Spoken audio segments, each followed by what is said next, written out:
Alright, what's up YouTube? It's been a long time since I've posted anything, so I figured it's time for maybe an update video on why I haven't posted anything. But if you've seen any of the other videos, you'll notice that this is not the same shop as before. So back in October of 2024, so that's like over 6 months ago now, like more like 7 or 8 actually. Sold my last house and we moved, and the new house has this pretty awesome 25 by 30 detached shop.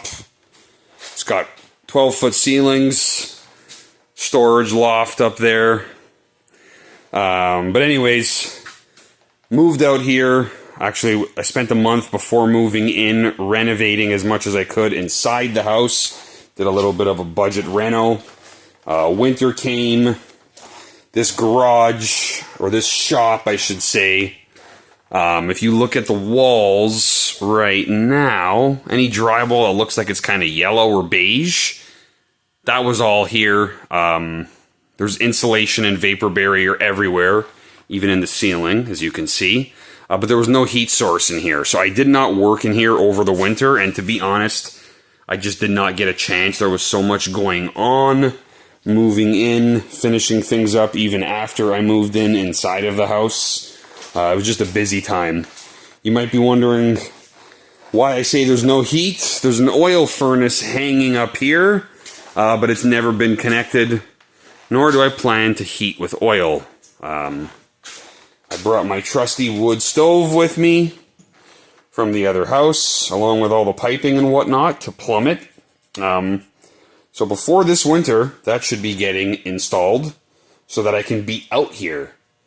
But anyways, that's my long excuse as to why I haven't posted anything. So as you can see, I got both cars here. I got the wagon over there, Ron Jeremy. I got the Scamp here. And in the thumbnail for this video, I'll post a picture of what this garage actually looked like. So just about a week ago, maybe 2, I started working on this shop because once the weather broke here in Canada, I was working on building a pretty sweet deck outside. I wanted it done for the start of summer, so that was my first priority. Again, house stuff was the priority. I came out here a couple weeks ago and I started hanging all of this drywall that you see that looks like it's white. So on this wall, on that back wall where the man door is, and then up here on this wall, the rest of the stuff that you see that's not covered, at least on the vertical walls, not the ceiling, that's going to be covered with some OSB, which I have here. So that's going to be going up there. I have not decided yet on a ceiling material. I'm thinking maybe 1/4-inch OSB, maybe like PVC plastic wall sheets, possibly metal liner panels have been suggested to me on some of the guys on the Garage Journal forum. I have not yet fully decided on what's going up there, but my priority now is getting these walls mudded and taped. I can do it, but I honestly am not good at it, nor will I be fast.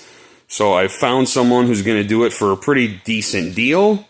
And then once that's done, my plan is to set up the garage with all my stuff. I've got as much stuff packed away into a storage bin outside of this building. So once the drywall is done, I'm going to paint in here. I'd like to eventually change the lighting to LED. But yeah, I'm going to set up the shop and then away I go. I'll be able to work away. Actually, just the other night was the first time that I turned a wrench on this thing since late last summer. So I never gave an update about what happened with this car, with the Aspen, and with the fresh motor. So we went to go break in the cam, and upon breaking in the cam, within the first couple of minutes, it was pouring oil out the back of the oil pan. So, shut her down, and I realized that the one-piece oil pan gasket that I put on when this engine was on the stand obviously did not fit well, and I really regret putting it on because I read a lot of things that were hit and miss. Some guys had good luck with those gaskets, others didn't. I thought this is pretty nifty, pretty convenient, let's do it. But I ended up regretting it for that reason, so I had to lift the motor back out, not completely out of the car, but lift it out. I put in, your old traditional style 3-piece or 4-piece pan gasket set, the cork pan gaskets.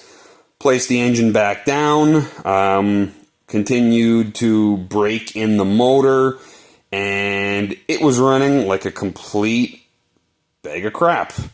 Like it got worse as we were breaking it in. So, one of the other things, kind of funny, that I have to get around to fixing, and you won't be able to see it in here, but I put on just a very basic Summit Racing balancer on here that had etched-in timing marks. What I did not realize, though, is that when I went and painted the entire engine, including the balancer, Chrysler Blue, I completely covered all of those etched-in marks. So we had no idea really where the timing was. It was just all done kind of by feel and, how the engine would clean up. So we did do about 30 minutes of break-in.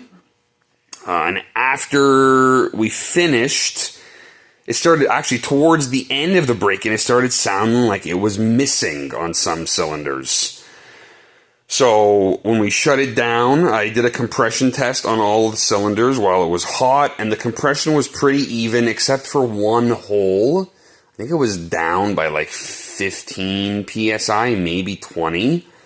The spark plugs on cylinders 2 and 4, they looked pretty clean, almost like it was not firing. So that was like late last summer. I knew I had stuff to look into.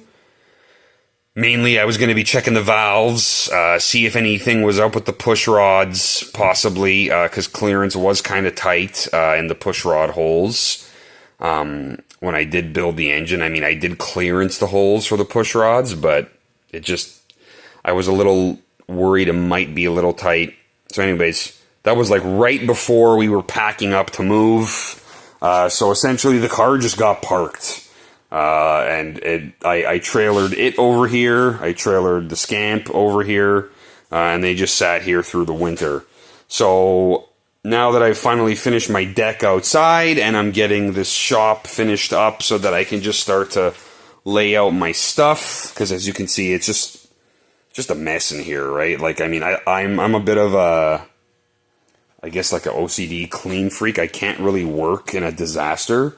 I like to have my stuff laid out, know where things are, have it be organized, and just finish one thing at a time. So I want the shop to be done, and then my plan is to get back in here. So the other night, I took the valve covers off. I cleaned up a little bit of wiring. One of the distributor wires actually had a complete like tear in the jacket. So I'm not sure if that was affecting things. I mean, it could be anything, right? I'm just trying to go over everything. I got as far as getting the valve covers off, but I did not get a chance to run through the valves. So yeah. That's as far as I've gone. So, I mean, not the most exciting video, but I'm really hoping that as the summer goes on, I'll be able to get out here. I would really love to get this thing running pretty soon. I even got a new set of wheels for it. Well, I got those last year. A set of the, I think they're the, not Race Stars, they're the Vision Wheel Sport Stars in the black finish. And I ended up picking up some new tires. You'll see them up there. Actually, the tires going on the back are an off-brand drag radial. So those will be interesting to try out. Maybe I'll make a video about those or a little reel about them. Zestino Samurai ST400. They're big in drifting tires, but they haven't really made a big imprint in drag radials. But that's all I could get. I did not want to spend $600 a tire for a set of Mickey Thompsons on this thing. It's just going to be a street car. and the Nittos were out of stock everywhere. I couldn't find anything used. I looked for months, so I just got those 3 weeks ago.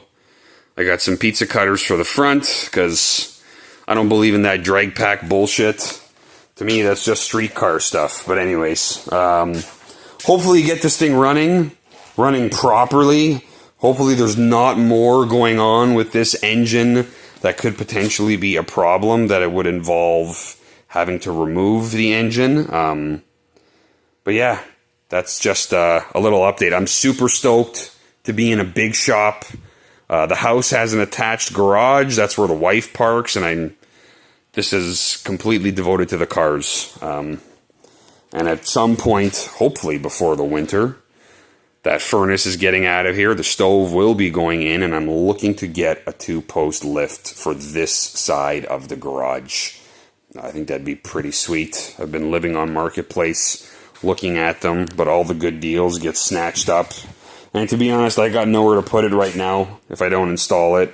So once everything is done in here, that search will go a little bit more seriously. Previous owner left behind also that monster air compressor, which is pretty sweet. It does work. He left behind this parse washer, which stinks like ass, and the pump is dead. So it's a 20-gallon. Been trying to look for a cheap replacement pump for it, and all the cheap pumps I've been finding, the reviews say that the solvent ends up eating them. So I don't know. Gonna be kind of hard to find a replacement pump, or the solvent eats it up. But anyways, that's the story. That's where I'm at. This is the new shop. The horsepower bunker has officially moved out of that long, small, one-car garage, which was pretty sweet. I mean, I did make it my own. But finally in something that gives me more room to set things up how I want them. More room for activities, and most importantly, room for a 2-post lift, which that was always a dream before, but hopefully it'll become a reality soon. So anyways, hopefully you guys enjoy this little update. Like I said, plan to be back posting a little bit more, back like how I was before. And that means for me, tearing into the car a bit more, getting it running. So all of that stuff is good stuff for me, and hopefully entertaining for you guys. So until then, enjoy your summers, and yeah, peace.